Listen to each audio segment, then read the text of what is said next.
Good afternoon to everybody. Good afternoon, and hello to everybody, too. They have to see and do before they really know. It really makes you appreciate your home, Space. where you come home, where you come from. Unipkaaqtut. I think we'd like to try to keep this place going for our kids and our grandchildren. The past few years I've been focusing on the songs and our names and trying to, talk about our families. We can't go without maktak, we can't go without oksak. You don't have to get messy when you eat maktak, it's good. I've been eating maktak all my life. I just bought 4 pieces. 4 people.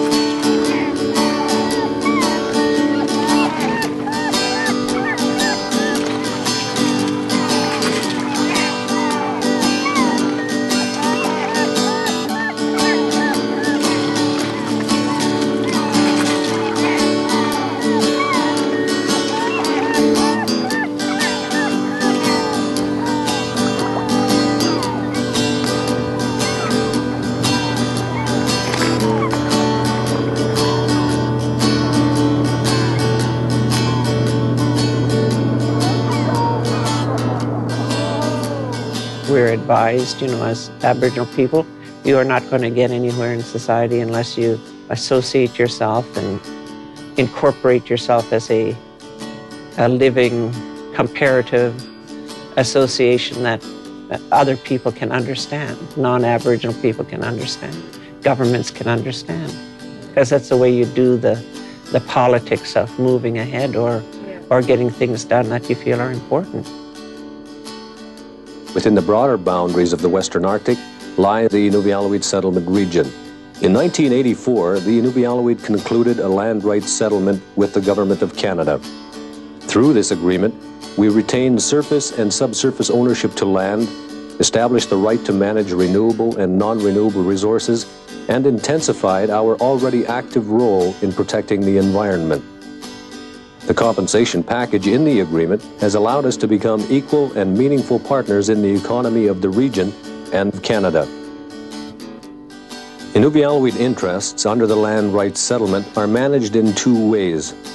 The Inuvialuit Regional Corporation is responsible for the economic, social, and political affairs of the Inuvialuit. The Inuvialuit Game Council manages renewable resources and, with the Regional Corporation, represents Inuvialuit interests in the environment. Development's going to happen one way or the other, but how do you protect the land and the water? That's what we have to understand. Baby Island is the funnest place to be. You can do anything you want, except you have to do your chores. I think if they see the beautiful land and how happy we are out here, and them knowing that this is how we survive. If this wasn't here, then you might as well cut like my right arm off. Part of my livelihood. This is my livelihood. I hope it continues that the Inuvialuit youth and the younger generations continue to look after the land and get out there and respect it. How do you feel about this place? It's wonderful. I grew up here. Yeah, this is pretty important up here. I think we'd like to try to keep this place going for our kids and our grandchildren. Hopefully that when they're 50 years old, they can stand on what's left of this island and have a look out there and maybe see a beluga whale. See, a beluga whale, it hasn't been bothered too much by the world growing up too much around them, I think if they're going to do oil and gas development, I think it's got to be pretty safe because, a lot of people come down here and they get a lot of their food off the land. And so they have to be really careful, of how they're drilling or how they're going to take the oil out because one mistake could, ruin this area for, for a lot of people's food they get off the land. It's still crucial. It's a part of our diet. It's part of our culture. And it's a better food for you. It's like soul food. You know, I mean, number one, it's good food. It's a traditional country food. But it's way more than that. It's like a connection. It's like a connection to your identity, you know. But now we have Mackenzie again for another year. One whale is good enough for me and my family and my grandchildren. And today, when we say we as Aboriginal people are ready for development, it's a big step, you know, into the future. And that's why I'm saying, like, yes, we are ready for development, but we also have to continue to respect our elders.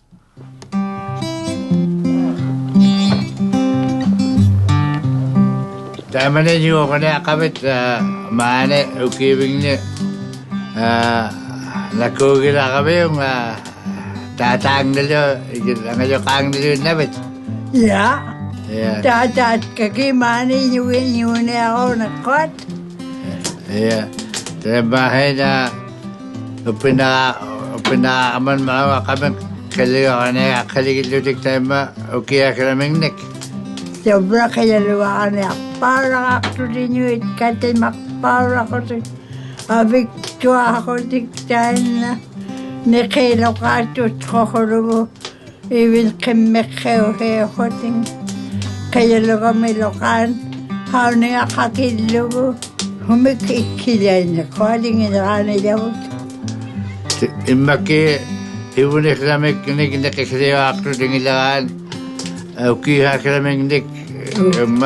Tayo na tutkukay akatikilawad kalisiwa akatik ibunik naktikili himabluga. Yeah, himabluga.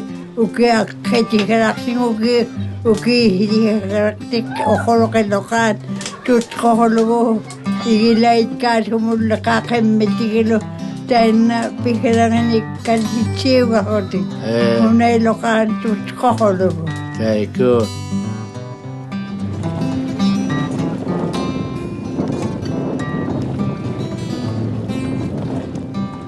Oh, I love that crossing, man, especially when it's rough. Because you feel alive, you know. It's like you're out there and the waves are really big and it's like it's a challenge, you know. You got to know what you're doing. You have to know how to ride those waves. And for the most part, it's really not that dangerous if your boat's in good working order or whatever, and you're experienced at piloting. It's really not that bad, but it's fun, you know. You know, there's not a lot of challenges in life, in everyday life. You know, you get up in the morning and you start your truck, and then you go to work, and you go downtown, you go for a coffee, whatever. You go home, you lay down, you watch TV, you go to sleep, and you get up and you do it all over again. You know, there's not a lot of excitement in that. So when I go down to Baby Island, I look forward to that crossing because I know it's going to be rough. And oh man, your heart really gets going and your instincts kick in and you're trying to figure out which direction you're going and you're feeling the wind and you're looking for landmarks or whatever. To me, that's kind of adventure, and you know, that's why I like going out there.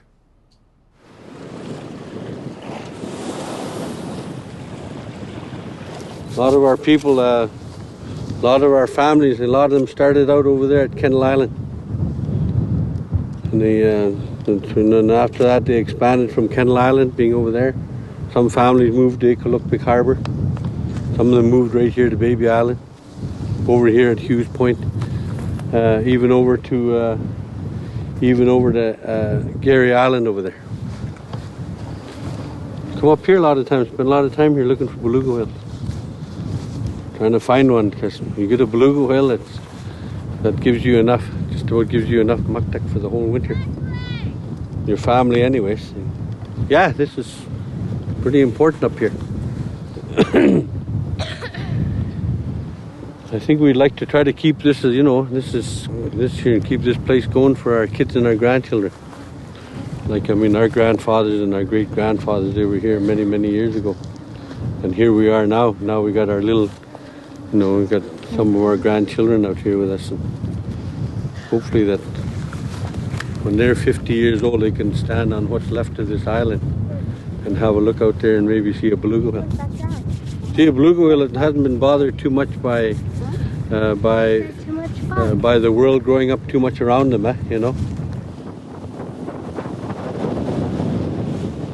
I don't know if you know it, but it's really slumping now.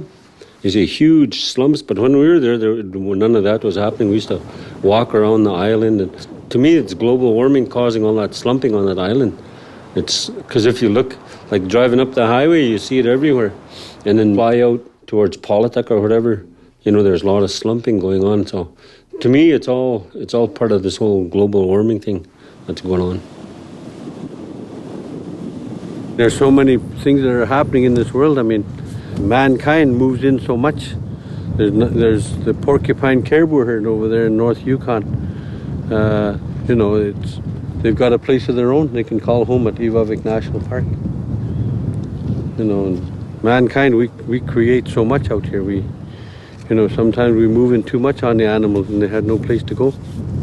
We have to have room for the animals too, not only people.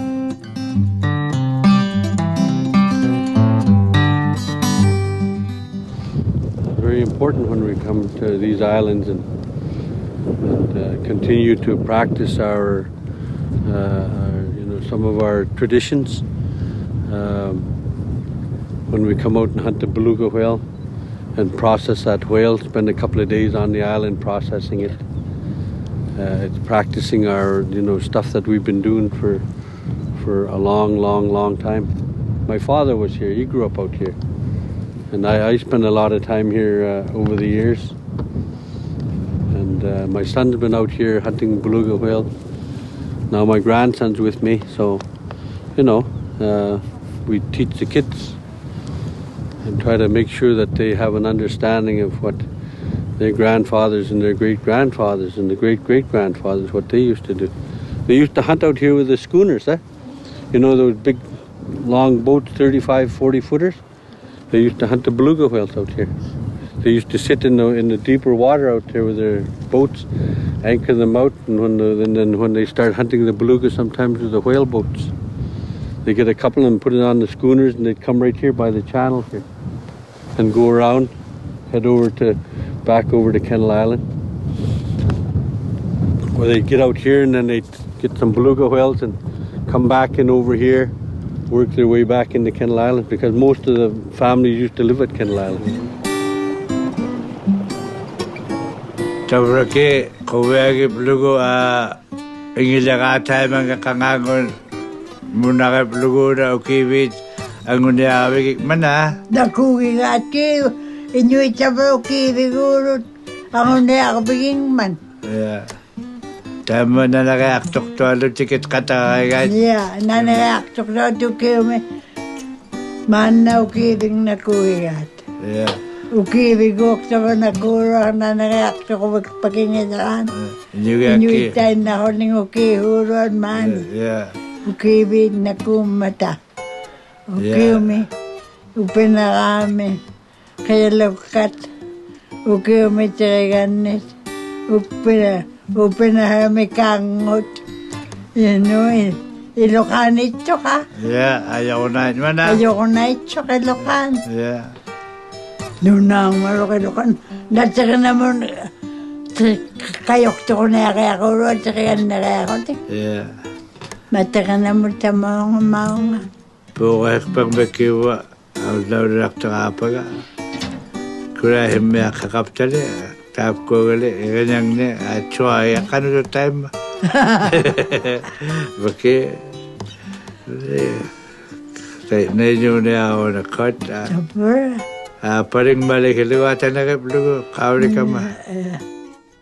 It's not about money. It's not about material life or whatever. It's what you have, and you know, from your grandchildren, your children, and stuff like that. That's how you feel. It makes you feel good inside, and that makes you rich.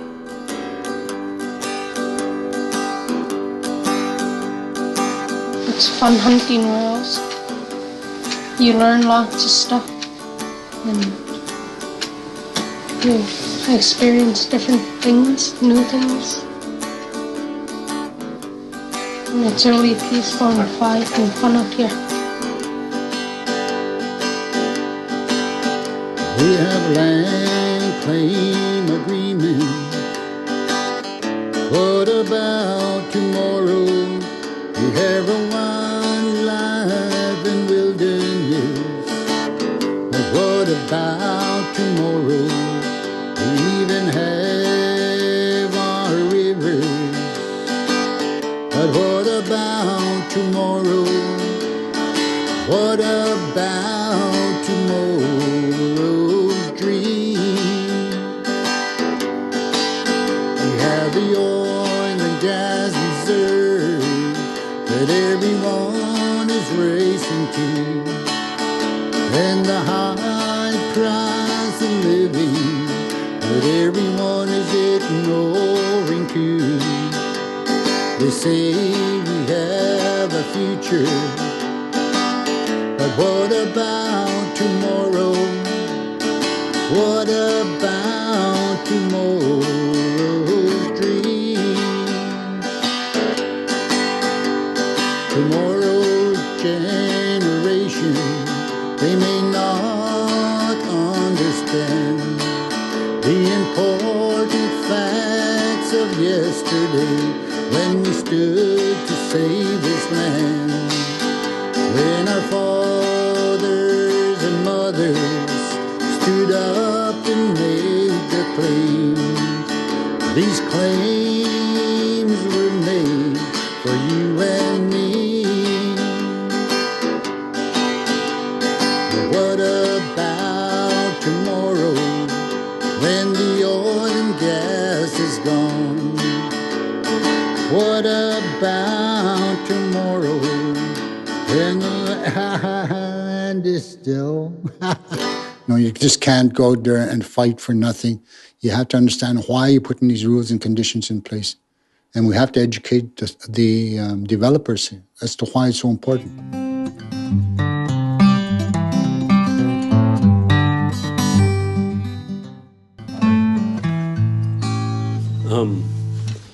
Like anybody else around here, we grew up in the Delta. Springtime we hunt muskrats out in the Delta. Fall time or summertime we go whaling, and fall time there's hunting geese. So you go to different parts of the Delta.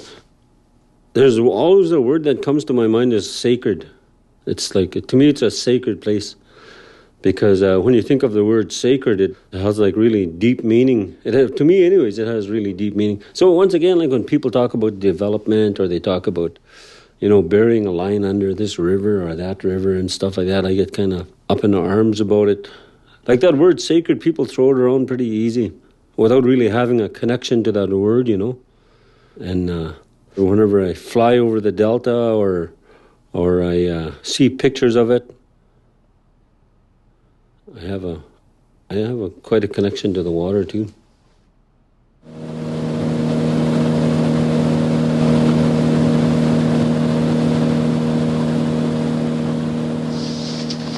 I think it's about time they come and see for themselves instead of just hearing it on the radio or hearing it from mouth. They have to see and do before they really know how we live. I think if they see the beautiful land and how happy we are out here, and them knowing that this is how we survive. So we came here having been invited by many people, elders, hunters and trappers, to see for ourselves what they were talking about when they were talking about the land. They wanted us to see, they wanted us to hear. In some cases, they wanted us to taste what the land is all about. We've been here for almost a week, visiting places that I never thought I'd see. Baby Island, Whitefish Station, many channels of the Mackenzie Delta, Herschel Island yesterday, and today Shingle Point. And we could not have made a better connection with what people were talking about. We've seen, we've heard, and we've tasted the land and the people who respect it. I can now relate entirely to what people were saying when they were saying, if you take care of the land will take care of you. The land is bigger than any of us.